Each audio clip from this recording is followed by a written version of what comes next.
Մինչ մեր երկրի տարածքներն օկուպացված են, Երևանում հաճախ պարզապես շնչելու օդ չկա։ Մինչ մեր թոշակառուները ստանում են ապրելու համար անհնար, պարզապես ծիծաղելի ցածր թոշակներ, մինչ ձևի համար կառուցվում են նոր դպրոցներ և քանդվում է կրթությունը, և ամենակարևորը,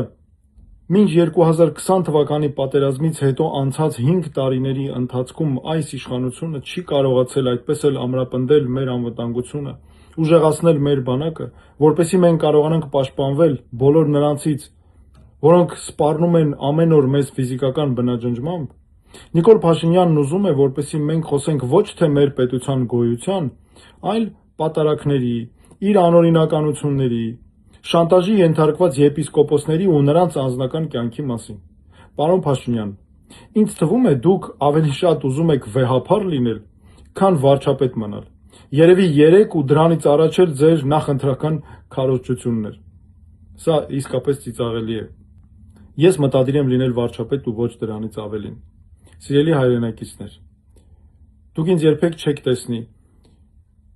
մեր ազգային ինքնությունն ու եկեղեցին ծաղրի առարկա դարձնելիս, թմբուկ նվագելիս, կրկեսում ծաղրածուի դեր խաղալիս, ձեր ժամանակը անիմաստ ու աբսուրդ թեմաների վրա վատնելիս։